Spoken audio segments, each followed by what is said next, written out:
Hey there.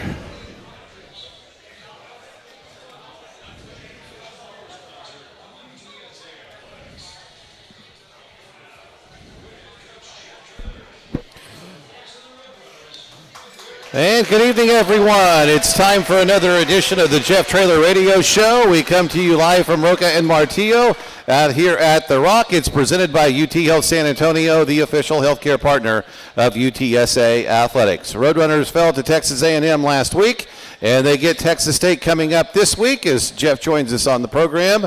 I know you're not into moral victories, but a pretty good performance for the Roadrunners against Texas A&M in a pretty hostile environment. Tell us what you liked and did not like going in after the game and reviewing the film.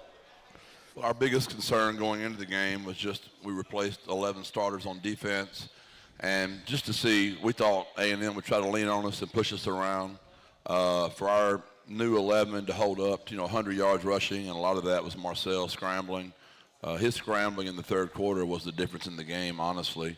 But we held up. We didn't get pushed around. Now, they were the second largest O-line in the country. We're playing the largest O-line in the country this week, so we'll have to see how we hold up again. Our second biggest concern was just the crowd noise. 108,000, that place is unlike any other. We had nothing. Pre-snap, Owen operated the offense. We looked nothing like last year's team, who was very immature and young and committed a lot of penalties, and we were very clean. We also, if you'd have told me we were going to rush for 200 yards in the game, I would have told you we're crazy. We really were trying to get the ball to Rob on a lot of screens, a lot of gadget plays, and we had no idea we'd be able to hand it to him, and he would go crazy like he did. And I would say the third concern I had showed up, special teams. I was worried about their backups against our backups, and there was a tremendous difference between just the size and the speed and the girth. And I would say the special teams cost us the game, which has been a strength of ours since we've been here. We didn't cover punts well. We mishit a punt. We missed a field goal. And we lost about 220 yards of field position just in the special teams. So, yeah, I'm not. You're never happy when you lose. It's just a lot easier to coach when you win. But I told my team when it was over, after 1 week, we showed a lot of championship DNA fiber. And what I meant by that is there's a certain way it's supposed to look, supposed to sound, supposed to feel. And our guys acted and conducted themselves in that way, and they competed their tails off. We'll talk with Robert Henery himself out here in a little while, but he got 177 yards, and I think there was at least 3 plays on third down, and it looked like passing downs that you were able to get him going on drop plays or quick hitters up the middle, and then obviously the one to start the third quarter was huge. Yeah, everybody's been talking about that with Robert. What I would say about Robert that's different, in the past, he's tried to score a touchdown on every play, and it's caused him to lose yards and get us a lot of minuses. In this game, his yards that had the carries that had 0-yard potential, he got 2 yards every time. So we were always 2nd and 8 instead of 2nd and 12, and that's a way different play call when you're a play caller, when your running back finds 2 yards. Very sincere-like. Sincere did not get the appreciation he should have for just always gaining a couple of yards. Fans love the big ones. And don't get me wrong, head coaches like them too. Yeah. But those 2-yard runs from Robert really showed up and helped us a ton in the game. How about the offensive line and the way they were able to go against Texas A&M's front four? I would say, the most improved group between the 2 years of all the groups. I really was impressed with Ben Rios, his control of the offense at center. The way Trevor at guard and Darrell held up on their big 3 techniques. And then Jay and Kamar only gave up 1 sack the whole night at those 5 technique tackles. And those are NFL defensive linemen. So I was really proud of that. Our tight ends showed up. We knew they would. But I was, like I've said, I'm a broken record. That was our concern, right? Could we handle it? And we did for a week. I don't think we can't all get so. I told my team what I'm worried about, they're getting treated like they won, and that's always scary. Now you're always happy when your fan base is nice to you. Yeah. But it's not too good when they feel like they won and they didn't win. Right. I've had to remind them we did lose. the center position is not just snap the ball whether you're in shotgun or under center. It's a lot of reads, it's a lot of calls, and obviously that's a pretty experienced line except for a couple of the guards right now because of injuries. But you have to do a lot when you're center before you snap the ball. Yeah, Ben was super. He did a really good job communicating. Their double teams were great. The protections, the slides up front. He was really good. And we got another good one, too. Luke Lopez is still good, too. You know, Luke hurt his shoulder last year, had to miss the whole year.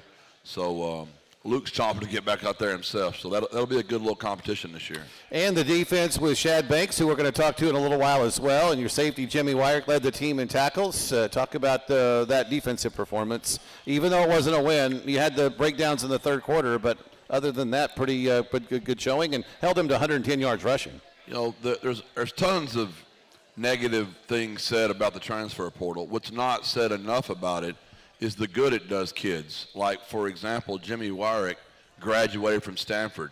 He wasn't getting to play very much, so he wanted to play. So he's got a degree from Stanford. I hope you hear me on that. He's got 2 years of eligibility left, you know. You talk about Shadrack. Shadrack's got a degree from TCU. He wanted to be the guy. He didn't want to be a guy. He wanted to be the guy. So he moved here. Two wonderful kids. They fit our culture just perfect. They're great human beings. You'll enjoy visiting with Shad tonight. Y'all know Robert. You'll enjoy Robert. Robert's son, Dante, is here, who has way more hair than I do, which I'm very jealous of already. The kid's barely a month old. I guess he's a month old. How old is he now, Robert? He's a month old. He literally has way more hair than anybody, even more hair than Dylan has in here. Yeah, there you go. All right, let's talk about I thought you huddled more. Was that by design? I saw you in the huddle a bunch in this game. You do know GJ listens to every single conversation we have. But he probably watched the film, too, and noticed that, too. He's JJ's biggest follower. He probably has like 8 private names under JJ's account. He literally said that. Not that I listen to JJ or I listen to GJ, but he literally said that to JJ the other day, that he follows JJ all the time. So I got to quit giving JJ so much access to our program. Yeah. So was the huddle by design, or do you just because you wanted to slow down the Aggies a little bit? Oh, it just seemed like something good to do at the time. Okay, I got you. All right, one thing that did come from this game that was certainly bad was the injury to Cameron Cooper. And for those of you that don't know, he started here as a tight end, and he battled his way on special teams a lot, and now is a starting linebacker, and unfortunately we're going to miss him for the rest of the year. It reminded me of the injury with JT. I mean, it's just one of your favorite kids. Not that you're supposed to have favorites, but you just like your children. The ones that get in trouble the least, and they just smile and they're always happy to be around you. Those guys are. Here's what I always say to my coaches: you don't get paid to coach JT. You don't get paid to coach Cam Cooper. Anybody can coach Cam Cooper and JT. You get paid to coach a couple of those knuckleheads we got. That's who you get paid to coach. Anybody could coach Cam, and man, it's just heartbreaking. He'll get that year back. So, he'll have 2 more years, but I wanted to ride out with these guys just because we got a good group, and he's been with these guys a long time. I really like those guys that have been with me. I mean, if they stay with me, that means they're turning down offers. They've all got somebody in their ear trying to buy them, get them out of here, and that means a lot when you're a coach and guys stay with you. And I hurt for Cam and his family. All right, we'll visit with Robert Henery and Shad Banks coming up in the next 2 segments. UTSA fans, get ready for the Ancira Punt for a pickup at every home game. One lucky fan will have the chance to win a brand new truck courtesy of Ancira. And don't miss your chance. Be at the game and you could drive home in a brand new truck. Plus, enjoy Bud Light while cheering on the Roadrunners. Bud Light is the official beer of UTSA Athletics. Birds up, buds up all season long. The Jeff Traylor Radio Show continues from Roca and Martia on the UTSA Sports Network.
celebrates its 2025 Hall of Fame class. The induction ceremony takes place Friday, October 10th at Pedrati's. Secure your table or seats today at givingutsa.edu Hall of Fame. Celebrate this best in UTSA athletics at Pedrati's Ranch. And call Cowboys Air Conditioning and Heating day or night at 210-934-2077 and take advantage of their 1-hour arrival guarantee. Cowboys AC is the official HVAC sponsor of UTSA Athletics. Go local, go Cowboys, and go Roadrunners. Each week we have our Stars of the Game. It's presented in our Stars of the Show, presented by USAA. USAA honors the stars who serve in our military, and as the official military appreciation sponsor, we get to visit with two of them tonight, Robert Henery in a little bit, and right now we visit with Shad Banks, UTSA starting linebacker. Shad, welcome to the show. Thanks for being here this evening. And you come from a very good high school background at North Shore. Talk about the winning that you did there and carrying that over to your college career at TCU and now at UTSA. Move that mic up just a little bit. You're probably going to have to hold it there. Good. There you go. North Shore, we don't lose very often. It's a winning mindset. Everybody there had the same mindset. We all want to win. We hate to lose more than we like to win. Mm-hmm. So that's what it is. And I think when I came on the visit here, it was the same thing. And that's really what pulled me to come to UTSA. You got a degree from TCU, so that's a big deal. And now you get to play a little bit here at UTSA, and that's important to you as well. Talk about that. Getting the degree was real big. First gen. It was just something that, like, all my life I just knew I needed. It really didn't matter what school. I just wanted and needed a college degree. I think that made my family real proud. And, just coming here to UTSA, it's like a family. Everybody here, like, it was just so easy to fall in together, like, to the brotherhood, and it just really, like, clicked. So. Talk about making the transition from wide receiver for the one semester you were at A&M and then going to linebacker, and now that's your position right there, and you're one of the leading tacklers in the game the other night. Everybody always say it's crazy, but I mean it was pretty like normal to me. I think the hardest thing was just reading the run first. that's really it. But other than that, like, it wasn't too hard. Andy, do you mind if I put on my radio interview skills? Go for it. I have some inside information, so I want to use it tonight. Which story would you rather to explain to us tonight when you were at North Shore? Would you rather explain the story about Coach Price having to bring Chason over to junior high because you were being bad and he had to teach you how to behave? Or would you rather explain the story of how you dressed up like Coach Price one day at school? Which one would you like to explain to the crowd tonight? Wait, no. I have inside information. Inside information. No. Coach Price dressed like me. Oh, he said it the other way around. He said you dressed like him. Coach Price dressed like, he was dressing too young that day. So is that a Halloween thing or just a normal day? It was like a game day or something. Like, he had the exact same fit as me. Like, it's crazy. Shad was one of my favorite kids. I knew we weren't going to get him when we tried to recruit him here all those years ago. But it just goes to show you when you're good to people. He came from a great program with John Kay at North Shore. And he just has a personality. Now, y'all are not seeing it all tonight. He's being really, really quiet up here. But he has a larger-than-life personality. He got voted in a single digit. He got voted in the 0, and he just got here. I mean, so the effect he's had, that's – and because the transfer portal is now so, popular and on our team, we've got some guys that we're not done with that yet. I'm going to do that later on in the year because I felt bad for new kids that came in that probably going to end up being leaders on our team. But this dude came in here and all the guys voted for him, and really a joy to coach, man. Every team meeting, he's locked in, he's listening, he's positive to his teammates at all time.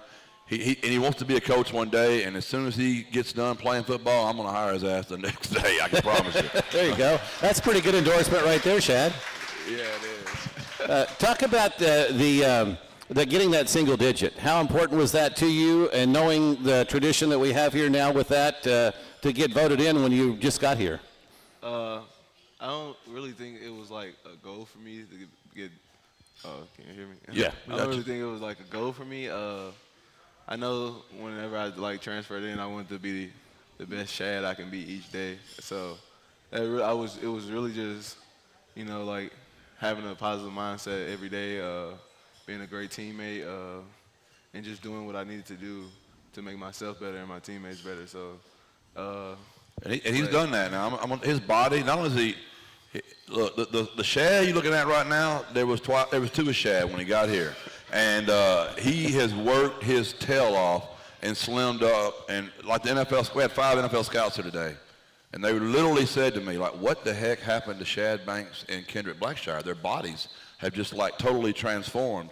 And they really bought into the weight room with Philo and their eating with Paul. Our nutritionist has done a fantastic job with these guys. And their bodies have transformed like right in front of our eyes. So he's a wonderful kid. But all of us know the struggle with that monster of trying to lose weight. He has actually been successful at it. So really proud of him. How'd you do that? It was really just a mindset thing, honestly, when it came down to it. Did you teach me? All of us. It wasn't really too much I had to do. I Just put your mind to it? Yeah, just start with the sweets, start with the, like, soda. Well, could you describe what sweets are? Like cookies got to go, donuts, all of that? Yeah, all the junk Oh, Shad, that's killing me, man. That's tough right there. And then I just made sure I ate before I ate. All right. Shad, thanks for spending some time with us. Oh, to be young. Great to get to know you. And make some more tackles the rest of the year. It'll be fun to watch. All right, thanks for having me. All right, that's Shad Banks, UTSA linebacker. And we'll visit with Robert Henery coming up in the next segment.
177 yards this past week against Texas A&M.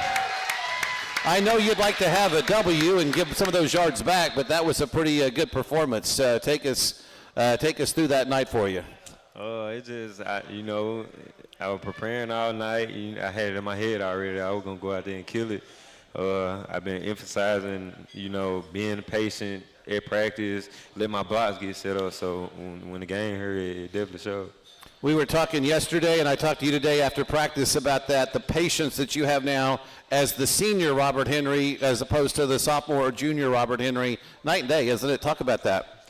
I feel like I was just anxious to get the ball, I was just anxious to play, and I realized, that was a young version of me, and I elevated my game, by being patient, more patient every time I get the ball. I tease him because his transformation as a human is a whole nother story. He was never a bad human. He has a wonderful mother. His mother, Bonchelle, is just an amazing, amazing human, great role model for him. So he always had, I knew he was going to be fine there. He was so talented on the football field, I didn't know if he was ever going to take coaching because he's so freakishly talented. So when he got here, if y'all can remember, dang near all of his touchdowns, he was so out of control, he would fall across the goal line and not even be touched. He just would dive into the end zone. He was just so out of control. So there was that wild child to him, right? And then there was he never ever would press the hill line and set up his blocks and be patient and then go. He just like he confessed to y'all, he just wanted the ball. He wanted to be a wild child. And he's been the best athlete his whole life, so he's never had to conform to discipline and a style of offense. But this running back coach we brought in here named Tommy Robinson, who's the only guy on the staff older than me and Coach Turner, loves Robert. He's an old school, tough guy. And, man, I'm just so proud of how he's matured. And let me tell you one more last story, and I'll let him talk. He didn't feel like he did enough this summer to be voted back in the single digit. His teammates did, his coaching staff did, he didn't. Not only did he get voted back in, he got voted up in extremely high. And it was high enough that he was allowed to be mentioned in the Sincere McCormick number. And we talked about that. We talked about what Sincere was and how Sincere did his work, how he behaved, how he did. Being in the single digits is one thing, to get Sincere McCormick is another number, right?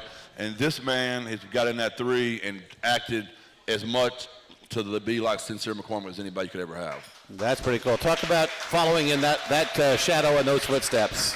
Man, I can't do nothing but follow. He in the league, and that's what I'm trying to get.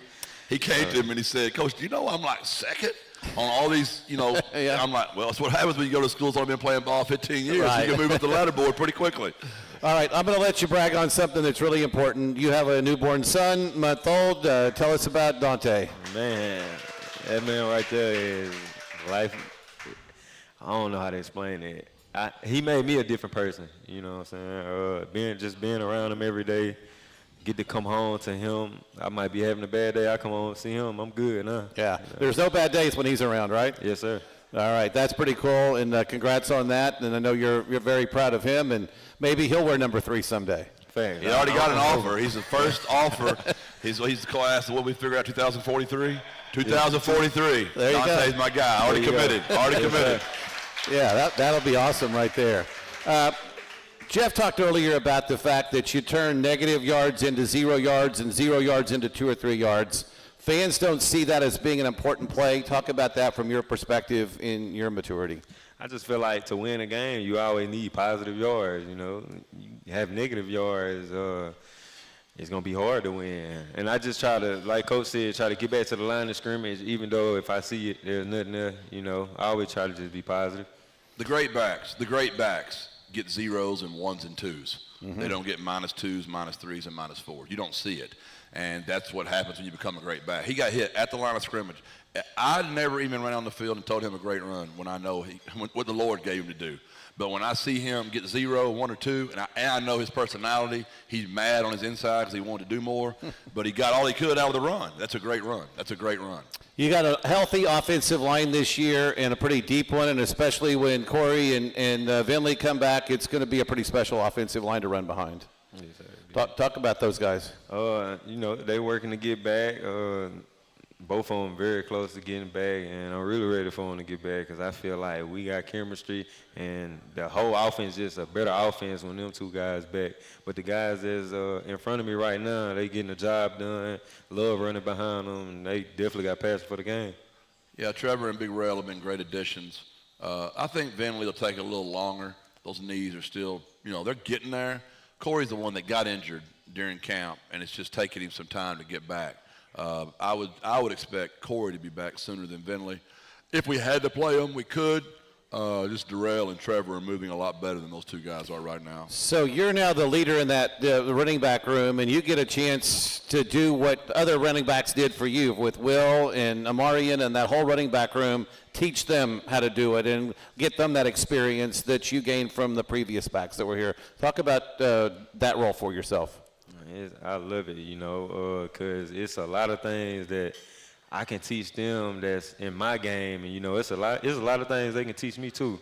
Especially Will Henderson, man. He's probably like the fastest running back I seen in college. He might be the fastest in college, but yeah, it's definitely fun being able. Don't tell anybody. I don't want to lose him too. You're about to graduate. There you go. And I'll say this: that's something else Robert's really gotten better at. Those guys look up to him.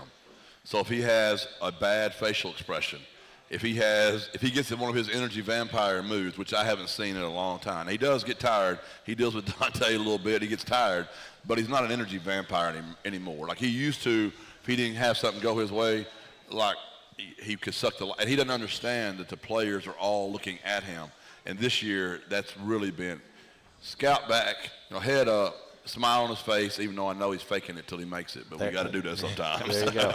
Yeah, thanks for being out here. Best of luck as you go throughout the rest of the season, and we'll hope to see some more of those big gains and big days. Most definitely. All right. That's Robert Henery, everyone, UTSA's starting running back out here on the show. On behalf of UTSA Athletics and our official military appreciation partner, USAA, would like to take a moment to thank the service members, veterans, and their families listening for your service and sacrifice. USAA serving the military community and their families since 1922.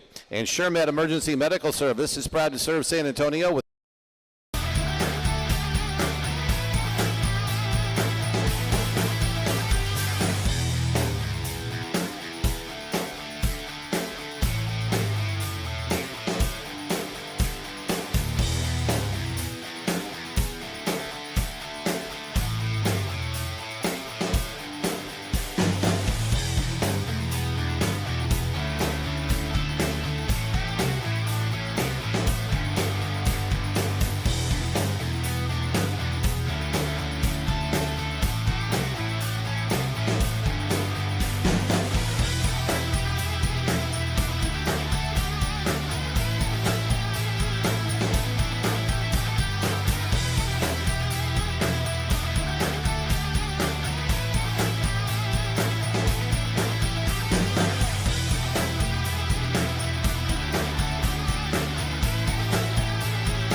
show and this Jason Dady-inspired restaurant out of here at The Rock. UTSA Athletics has unveiled its 2025 Hall of Fame class.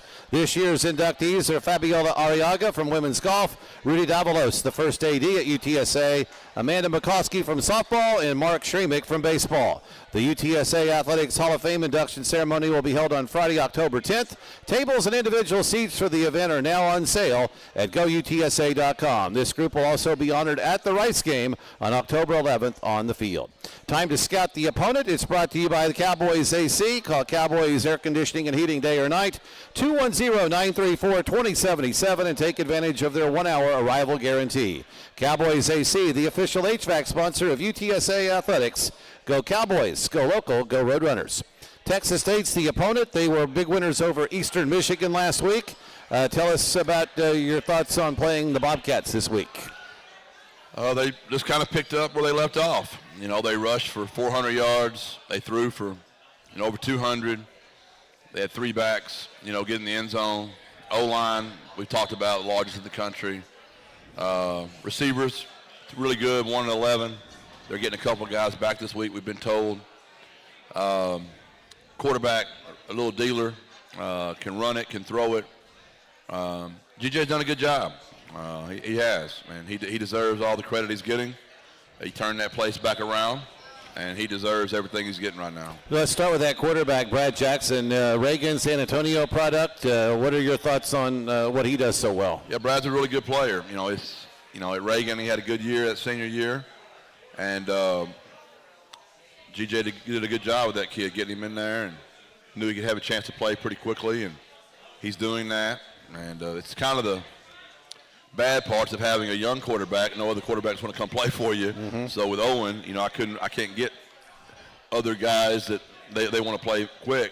So we like our quarterback room, but that's just a part of when you have a veteran quarterback. I know it doesn't make a lot of matter, I guess, in the score, but you had Brandon Tennyson throw a touchdown pass in the last 14 seconds of the game. That looked like a pretty good play from him the other night. Yeah, we hope those reps don't matter until years down the road. Right. But you need to get those reps. That just getting out there in a game. We had one bad play in that drive. That one's forgot about. It's on 3rd down. Mm-hmm. We had the mistake, and then we made up for it on 4th down. So you want to get all that stuff out of the way. But Brandon was calm. He's thrown a ton of deep balls at Gilmer, Texas. I can promise you, he's thrown it deep a lot at that place. You mentioned they have the biggest offensive line in the country. It's kind of ironic you played the second biggest one last week and did pretty well against that. So are you hoping that is a sign of good things to come no matter what the size of those lines are? It's just what I would say the difference is GJ is very committed to what he does. They lead the country in what they do. And that makes me – GJ's been around some great offensive minds, and his kids execute at a high level. You coached him in high school, and take us through what his philosophy is. You think it's different from yours? What do we see in that personality that's a little bit different? We're very similar. Our personalities are similar. The way we see people. We're similar in that aspect. Really, offensively, we're very similar. He's going to get the ball to his players. I would say, he's had an influence from other people as well, for sure, not just me. I mean, he's coached by Chad Morris, coached by Gus Malzahn, coached by Chip Kelly, Todd Peterson. So he's got a little mixed bag of stuff that he does, but they do what they do. And you see their plays show up, same ones every week. They're just better at executing them than you are defending them. What's your favorite story when you coached him in high school? I know there were a lot of wins and losses, and you always talk about the personal relationships that you develop, but was there one that stands out that you knew not only did you have a good quarterback, but a great person who was going to lead a great life and coach some good football teams? My favorite G.J. Kinney story, that's a really good question. I don't know that it was probably as a player. I would say, G.J. and I got closer when we were coaching together at SMU at Arkansas. Those were really dark days at Arkansas. And Back then, he didn't know anything. He was young and just glad to be in the business. You know, now he knows everything. He whooped a mentor's butt. So, but back then, we had a lot of talks just about life and where he's going to end up and all this and how this is going to look. And those were good memories that I could be kind of a level-headed, believe it or not, if I've ever been level-headed, to help GJ kind of get through that. And I would just say helping him get through that in high school with his dad. You know, his dad had just been shot, and he's moving to a new city, new town, and our town was split on that. You know, we got the new superstar showing up. I just been through some tough times with GJ, and those are. I know everybody wants to hear. Here's a great story. This is great. We're playing Bishop Gorman. They're nationally ranked. GJ, we go quads to the field. We go single to the boundary. He's either going to throw a spot pass to the running back. He's going to go one-on-one. If he's got that to the boundary, he's going to run quarterback draw. It's old as Methuselah, right? And they load up the star over there. They load up the box, so it's one-on-one with our best receiver. And he beats him on a slant route that's so wide open, I could have completed it. GJ threw it 3 feet behind him, and it was an interception. And I remember on the headset saying, the best quarterback in the country moves into our town, and the very first pass he throws, we've coached him down where he can't complete a slant route now. 48 touchdowns later, and like 4,000 yards later, he never threw one more interception after his very first one. Like he threw it the very first pass and never threw another one, which that's the easiest throw he's ever missed in his life. That's probably he wouldn't want to hear that story, but it's a true story. Well, that's kind of like Sincere. I think he fumbled once in his entire career at UTSA, and it went like 800 some carries without a fumble. So he got it out of the way early. Yeah, was that before I got here? I think it was. Yeah. I don't remember. I don't think he ever fumbled since when you had him. Yeah. Yeah, that kid was different. Those NFL scouts. We had 5 NFL teams there today, all to see Robert, and all 5 of them see him wearing number 3. And they all asked me the similarities between Robert and Sincere. It was a cool day. Our kids, our kids were really excited because all these agents are in their ears, and they're all promising them all this stuff. Like Robert turned down some really, really good offers to stay here. And one of the main reasons he stayed, I get all the credit, is because of that girl that he was sitting there with and Dante. Yeah. He didn't want to leave. He did not want to leave that baby. I think there's tremendous value and character in a man that stays like that. He turned down really good offers. So. That's awesome. One last thing on Texas State. What about their defense? Where do they shine there? Dex does a great job. Those guys are violent. They run to the ball. They've got a ton of pressures, ton of stunts. They're good in their base defense. They do a great job recruiting. They're excited. And their president rides in on a dadgum motor scooter with his wife waving a flag. And when they jump in, all of them jump in a pond when they make the bowl. Yeah, we made 5 bowls in a row, and I don't even know if, I don't know, we've jumped in a bathtub unless there's a pond around here. It's just kind of expected, and they're just, they're on that upward trajectory, when you first get there, and GJ's the mayor of the town, man. I'm thrilled for them. They've got a really great thing going right now. All right, we got one more segment to go, including the play of the game that we'll get to coming up here in just a bit. Do you like enjoying Bud Light while cheering on the Roadrunners?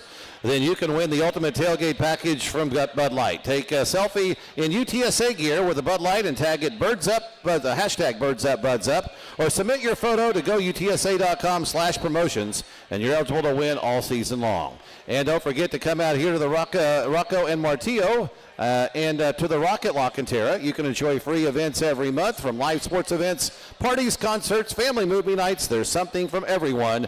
And we're out here every Wednesday for the Jeff Traylor Radio Show, hosted by Chef Jason Davies and Rocco and Martillo. It's all at the Rocket La Cantera at 1 Spurs Way.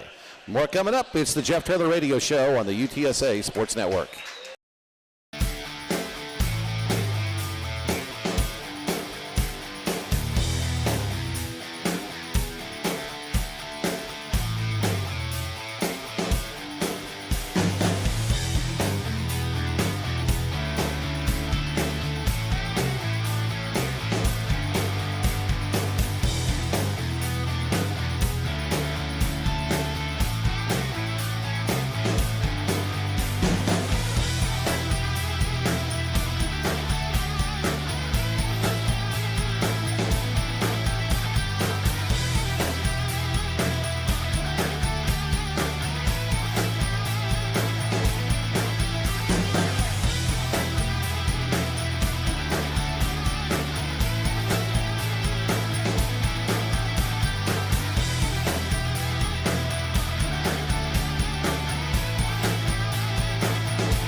It's brought to you by SureMed Emergency Medical Services, proud to serve San Antonio with trusted professional ambulance services 24/7, 365. Talk about some of the plays of the game. I thought, obviously, Robert's 75-yard run was a big one, but what else did you notice from a play or two in the A&M game? Does an almost play count? Yeah. I would have loved to have seen, after we cut it to 21-17, when Jacavian Rogers, we thought, got the ball. Yeah. I would like to have seen how that would have ended. Another funny story. I literally said to the Lord through my headsets when we thought we had the ball, I literally said to the headsets, I said, Lord, are you just going to, let me win this game, really? This is really going to happen? And then, the Lord answered me, immediately. The official said, the rule on the field has been overturned. And I'm like, got you, God. I heard you. I heard you. So it was an almost play. Almost. Those are the plays you need to upset those kind of guys. You need one of those. Because we had done all we could do. We had played as well as we could play. We needed that almost play. That one really hurt. I would like to have got the punt down. So only the negative things come to my mind, Andy. What's wrong with me? I don't know. That's a bad thing. The start of the game, Jaffer Murphy kicks off, and I think it landed against the padding in the back of the end zone. I think he kicked it 80 yards on the first play of the game. I warned y'all. I mean, at the Alamo Dome Saturday when he comes up, we're going to play wild thing when he comes out there. If you're anywhere near the field, you could get hit. It might go to the right, it might go to the left, or it could go all the way out the back. But it's going to go far, right? It's going to go really far and really, really hard. If you got one of those husbands that doesn't pay attention or one of those wives that doesn't pay attention, when Joffer takes the field, you better put your head on a swivel quickly. It's the John Daly driver. You never know where it's going. It's going, though. It's going. Wild thing. All right, you're going to have to start another takeaway streak because that ended. I thought it was pretty impressive that you went 23 games with a takeaway and a sack, but I'm sure Jess Lepp is going to use that as a challenge to get that streak going again. Yeah, that ended. That was disappointing. Obviously not creating any turnovers, no sacks. I'll put on the head coach. We didn't want to get back there. We didn't want to spook Marcel. We just wanted him to stay in the pocket. And when he just started saying, forget it, I'm going to run, we were in trouble. You made a comment this week that championship football has a feel and a look to it. And even though you didn't win, you're starting to see that feel and the look, and you were proud of that part of it. Give us some ideas about what you meant by that and what you hope to see going forward in that vein. Well, this is where people will criticize me, is they think it's all about winning and losing. Scotty Scheffler the other day, he spoke. He got criticized for saying it's not about the winning and the losing. There's a certain way you're supposed to do it. Even when you win sometimes, you didn't do it right. Mm-hmm. So you didn't meet the objective. And this is a whole philosophical deal that makes people furious when I speak this way. The definition of success is a peace of mind when you know you did your absolute best.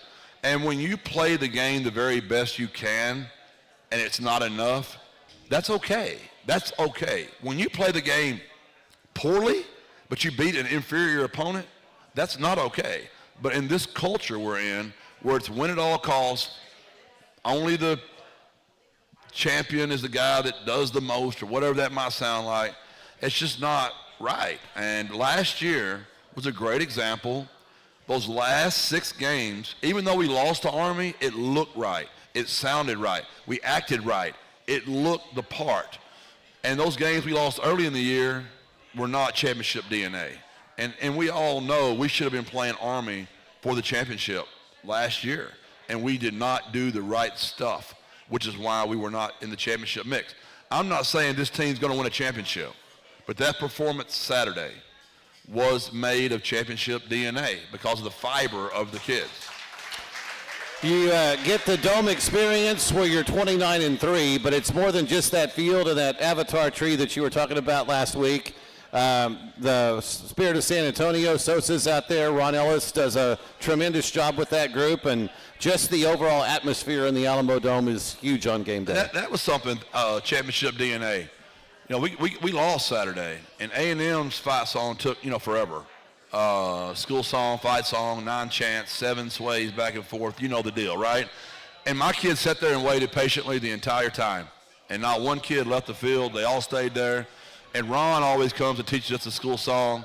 And all of our players sang the school song. And I know that sounds very petty. Now, JJ always films me on the one part I don't know the words. Like, I get off to a great start, like, you know, from the hills of old. And then you start humming it after that, right? Right in that next part, I kind of go, and that's when JJ's like, anytime I frown or look bad, JJ puts me on blast. Absolutely. You got a new field. The actual field is new this year. Does that matter? Is that different? It's awesome. It's really awesome. Really excited about that. The turf just pops off at you. I don't know if anybody has not seen it yet. It's going to be beautiful Saturday, and it's going to be a fun day. I don't know what the score is going to be, but it's going to be a fun day. All right, let's get to some keys to the game. Taking on Texas State. What do you got to do to get out of there with a win? Anytime a team rushes for 400 yards, you know, you got to stop that first, which means they're going to have some opportunities with their screen game, their vertical passing game. And last year, their screen game got us for a touchdown. They ran a basic snag to the boundary. They called it for 7 yards and house called us. We can't have the big play. We got to get them down on the ground. So stop the running game if we can and hang on the big plays. Offensively, that they are just so physical. Can we match their physicality? And in special teams, their punt returner is really good. A&M had a really good punt returner. They've got one. So I know they're thinking right now they've got a real advantage there. Our punt team has got to really be able to go. All right, Jeff, thanks so much. As always, best of luck against the Bobcats, and we'll talk about it again next week, and good luck Saturday. I appreciate it. Great crowd tonight. God bless. Birds up. All right, that's Jeff Traylor, the coach of the UTSA.